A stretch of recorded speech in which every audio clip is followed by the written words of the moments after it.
And so I think all of us have maybe used them for that, and they're great because they're a great visual aid for that. But there's other things that you can do with timelines that are really, really, really cool. So you can also appeal to various learning styles when you use timelines. Maybe some of you have used a timeline to have students talk about their lives, and maybe they say each year like an important event that happened in their life. They're very hands-on because the student has to provide the information, and the student also has to research the information, usually about different dates. And it's like a graphic organizer, so it's really good for cognitive development, which means that whatever the students research and put on the timeline, it's like a distribution of facts. So usually, in some cases, you may have to um, you may have to remember a lot of drilling, like facts and things for tests. Well, timelines offer a way to do this, but since it's like a graphic organizer, it organizes their dates and different things like that. And we're going to see how to make multimedia ones. Then it's really great as a way to remember these kind of facts. It appeals to all levels and ages. So I've taught from 2 years old all the way to like 80 years old. And you can use the timeline at any age. It's really great for beginners, but you can really make them advanced and make the levels for even up to college level speaking. So I think it's really good for that too. And it's a great way to collect information. Now, the first thing I'm going to suggest is to create a video photo timeline. And this works really well with my adult students in Germany. When I was teaching in Germany, I had them do what was called a time capsule. And basically, this can either take one class period, or it can be a project that is extended. And what I did was basically took one digital camera, so just like just a regular camera on a phone, you can use too. And I told the students were in a circle kind of table, and what they did was they had to tell about. I made them pretend this pretend scenario that they were leaving a time capsule for the future generations to find of the city, and they had to name like a very special event that happened within the city. So each person had to say something like a date and then a historical event and a place within our city of Stuttgart.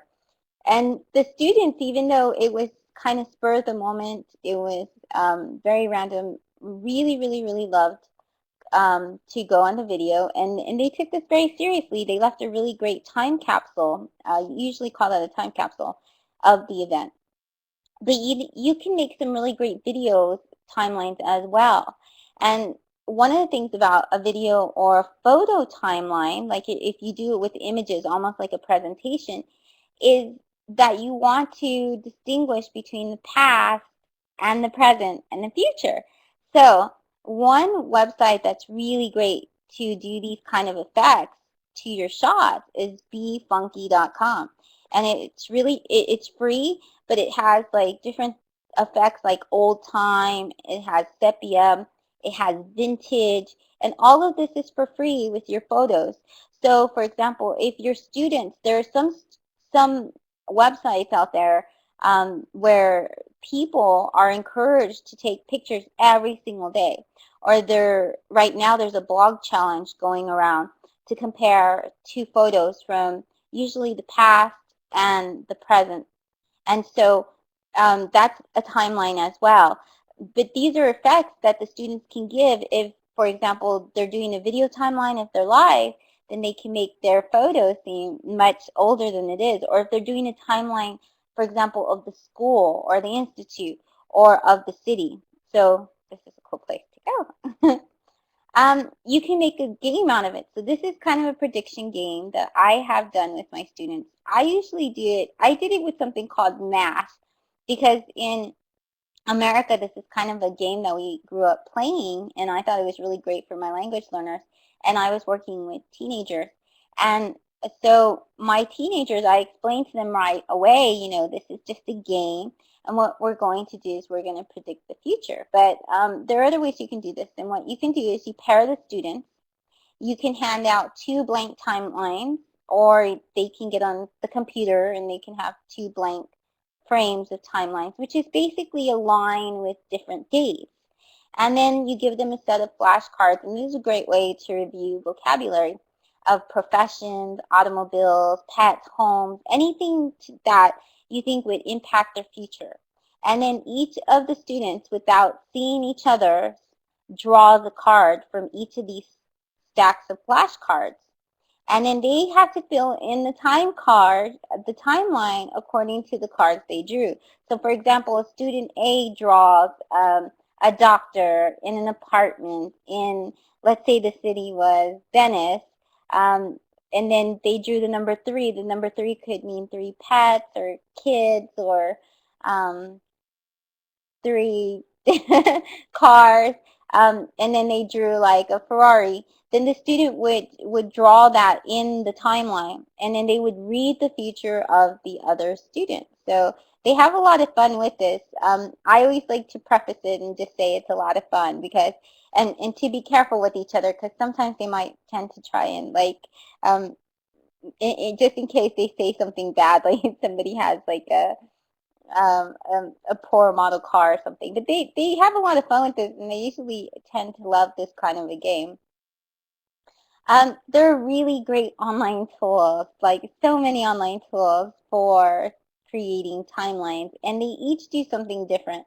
So I'm going to go through a few of them, and then I'm going to tell you the differences with them, and then you can decide which would be best for your class, and I'll give you a few suggestions of what you can do with them.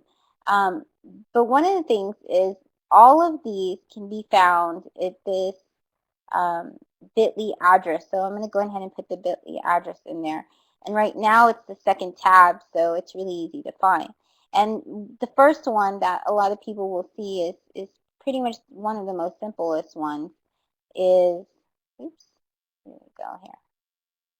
Make this bigger. Timetoast.com. And timetoast.com is really great way to have an interactive map. It's embeddable. It looks really cool. Basically, you can put your mouse and click on any of those dots, and automatically, like if the student added an image will be there, and then they can put the date, and they can create an event, and they can even put links. I use these to embed inside my wiki, so I really like it for that. But as well, you can also have the students create it. And this is what it looks like when the students create it. It's free, by the way. This one is on Rock and Roll. It's a Rock and Roll timeline by a student. And it's really easy to do. So when you click on the actual event, it makes it bigger on the screen. And this is what it looks like. It has the picture, and then it has the title, the date, and then whatever information the student added to it. But you can look at it in a different view as well. You can look at it in the text view, and then you can see it all categorized. You see all the pictures in one column, you see all the dates, the date titles, and the descriptions. And it's actually in the description that you would include the different links. So the Time Toast is really great for projects. Any projects that your students have that maybe they had to do any kind of research, like maybe with a famous person, a hobby, like they can do sports and things like that they're really interested in. And I really like to let the students themselves actually choose and pick out the subject that they would like to research. So Time Toast is really fantastic and great. A lot of times I'll actually take the Time Toast. I'll search myself because you can search through the timelines on Time Toast that people have submitted and their creative comments. And then what I do is I just embed it in our wiki if it's like a topic to introduce the topic. So it doesn't always have to be creating, but it could be something that that somebody else did, and then the students can compare and contrast their different timelines. So that's really cool. Another one is xtimeline.com, and if you go to xtimeline.com, it looks a little bit different, the interface, but there's a lot you can do. For example, when you click on it, this is what it looks like, which is nice. And you can have different types of presentation formats. You can play around with this, and and it kind of looks really good like this. Like you can see like a progression. It's like, you know, a staircase in a way. But the great thing about this is you can even add videos on this one. So that one's really, really nice. And that one is xtimeline.com. I'm trying to put in the links while I go along. So hopefully you can catch those as well. When you click on any of the, okay, so let me go back really quick. So when you click on any of these, like biography of Bruce Lee, when you actually click on this, and the next, it blows it up again, and then you can see there's a lot more details, and there's even tags, which I think is really great. And you can even have like a discussion on this one, so it can even lead to a discussion where the students can discuss the events as well on it's an online forum, so it's really great for that as well. It tells the events, the amount of views, and you can have more than one editor. So if you have like a pair of students doing a timeline, this is a really great website for that. The next one is allofme.com. And allofme.com is a different type of timeline that's really, really cool because it makes your timeline interactive. You can see the preface here. And the same thing sort of as the other ones, that the kids can make a timeline, it's interactive, and they can publish it, they can manage multiple ones, and different things like that. But the really cool thing about this one is you can create a timeline of any website.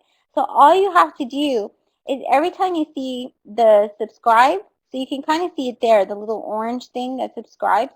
This is a timeline of my blog. All I had to do was put in, I didn't even have to register. So the kids don't even have to register for this site, but they can take any type of like a Wikipedia like website or something like that, and basically it does a timeline of every single entry.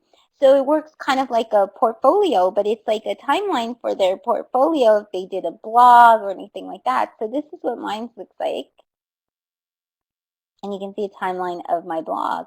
But you could see different ways to use this if you could do it for any type of website. And any type of website with an RSS feed, you can just put in the RSS feed and automatically it comes out in a matter of seconds.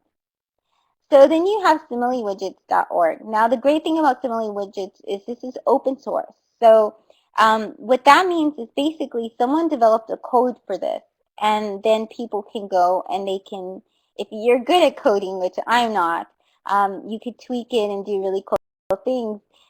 But the great thing about open source and coding in these kind of things is it means that basically this website isn't really ever going to disappear. So you don't have to worry that, you know, when you use these timelines on this one, that the website's going to go away, because the open source means that it's free, and that a code programming and stuff did that. Now you would have to embed this in your own. This one you can choose, if you go here, you can actually switch the colored background. So this would be a different color. Um, it's not as pretty as the other ones, but it is multimedia as well. It is very interactive as well. Then we go to timerhyme.com, and at Timerhyme, the kids can share, do collaborative timelines as well. And they have a lot of things that you can do as well, like see some really pretty visual ones that you see on Timeline. But it's a really great free one as well. Okay, so this one's a little bit of a spin off on timelines. Okay, so this isn't really like a timeline per se, but what it is a chronicle of events, and that's what you know, the great thing about timelines is because, you know, you can teach the past, the present, the future, and it's a visual way for the students to really get this and understand this. But this one is great for adults. This is kidmondo.com, and it's free. And basically, you can get your adult students to go online and they can record their child stories and milestones, and that's very motivating for adult students. Is of course they want to do a bit of a tracking of their students and of their children, and chronicle their lives. So I think this one has like a very meaningful thing for them. And a lot of parents, they forget to do this, and sometimes they do it on paper and they're, yes, exactly. It's a baby. Oh, okay, Mariana, I think that's a great idea. If you do a baby project with your students, you can have them chronicle their like baby egg event. So, but it's very motivating for parents, and parents like to do this, but it gives an online kind of scrap journal. We call scrapbooking, but like a diary of the child's life. And there's a lot of writing that goes on. I had my students do what Mariana was talking about, but it was extra credit. That was something they could do, like a diary for their baby eggs, and they did such incredible. It was so amazing. They they were basically writing as if the child was really existed, and they in one girl she marked like when her child walked for the first time and rode a bike and took little pictures of the baby egg and put it in there with the bike and things like that. So they really get into it too. Boo Box. Boo Box isn't a timeline thing either, but Boo Box it goes it slides. So the way that it slides makes it incredibly wonderful for making a multimedia type of interactive timeline. It's really just a great presentation tool. And all the students' photos that are on the website, like not on the website, but on the computer, it has like a collage feature where it'll mash it up and it'll automatically bring it up there. And this one is a great one. This is called 2008 Year in Review. And then when you go to the site, you can keep scrolling this way. It just keeps scrolling. You can see in the bottom where it scrolls. So it makes it great for a timeline. And then you can do things like you can click and you'll hear stories, you'll see videos. It's just a great tool to use. So, okay, so I showed you a lot of websites, and that's really good, but what can you do with these kind of websites? Well, there are specific activities that I've done with my students that I think have been really good with timelines, and there's so much that actually I have more ideas in the next slide. So I want to explain a few of them with you. So one of the ones actually we talked about earlier with Mariana, she was saying that about the baby egg project. I had my students do baby egg project, and that's actually another webinar that we had seen earlier. And so what you can do is you can get, if you have young learners or even a little bit older, you can have them document they can put like a chronological events of their pet or of a family member. Like if, for example, you have them write something really simple, I like to always mash a bunch of types of activities together. I'm really into project-based learning. And so what I usually have my students do is do a writing, and then they do something multimedia like a presentation, because I want them to present the idea to the class so they can practice their speaking skills and presentation skills. And then I also want them to be able to have fun with it. So like I'll tell them something, for example, choose somebody that you really admire in your family or your pet, and tell us about their lives and why you admire them, like the different events. And then they have to go out and they have to interview that family member, and a lot of times the kids will have to interview their parents to figure out things about the pet, so they can make a multimedia timeline this way, and then they can write something very short that basically explains this as well. Autobiography. Well, I think students like to predict their future a lot of times. So have them do their own biographies and where they think they're going to be 10 years from now, 20 years from now. And sometimes we have these as discussions, like kind of speaking things. But if you add a timeline, then it's something that they have to read. And they can actually interview each other with this. You can pair them up, and then they can find out what they think about each other's future, and so they can get to know each other that way as well, and they can get to know very personal things like what kind of profession that they want, how many kids, and you would be surprised that a lot of teenagers like doing this. The teenagers, they think about these things all the time, so it's a great way to have them speaking about things that really are personal, and it ties it to the real world, so situation, and it puts it within a context as well. History of an event. So, for example, if you're doing a celebration, for example, you may be celebrating Halloween or Dia de los Muertos pretty soon, or any of the events like a celebration or something, or a very important date in your country, then the students can go and they can document this. A lot of times there will be some kind of history that comes, like, for example, we had things change in Egypt, or we've had certain things that we've seen. Well, the students, they're very interested in this type of news, especially the adults, and we can have them document or make a timeline that led to the event, like to what happened in Egypt this year and things like that. So you can use these websites to to show what led, like a cause and effect as well. Their favorite sports. The boys really love this. It's always hard to find things that boys love to do.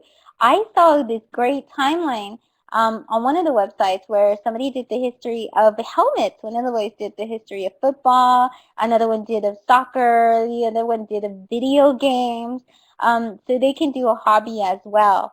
And I like to give them choice. I always give my students some kind of a choice, so I leave it pretty open. So if you do something like you say, choose your favorite hobby and then make a timeline about all the things, all the important things about that hobby, then you leave it really open for the kids to research, and they can search what they want to. And it will be interesting to them rather than us telling them, okay, this is what you have to research. You have to know about this. And then they use a lot of the language themselves. There was this great one on the history of rock music. It had Elvis. It had like the crash that led to Billie Holiday and Buddy Holly passing away and all these things. It was really cool. I really liked it. Predicting the future, they always love to predict the future of different things. So you can have them predict the future of each other or themselves, or even your future if you're very daring. I used to let my kids, my students, predict my future all the time, and they came up with very funny, silly things sometimes. But I'm very good humored, and I tend to laugh at myself anyway. So um, support up, and then we would vote on what was the best future. So that's always a great thing as well, and it's always a bit of fun. Is to support any type of presentation. For example, a lot of times your students will have to give a presentation or write a report, or it's a great supplemental tool to have them kind of organize it or have at the beginning a timeline that puts everything in together to support an essay or a presentation. And it looks really cool too, especially if the presentation is formed online as well.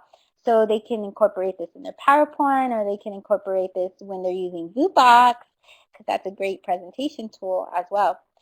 And so it's a great way to gather all the research and to put it in a certain type of order, because sometimes our kids, they just need ways to kind of categorize it in their brain. And once they categorize it, like I said, it's a graphic organizer, then they remember things a lot more. Plot events from a novel. So a lot of times the students, you may have a reader that you have to teach your students, or for example, I taught the students had to read like The Hobbit. I mean, my teenagers, they had to read really tough novels. So for them, when they did the timelines of the novels, like especially if you do Tolkien or any of these kind of historical novels, or you even do like a prediction.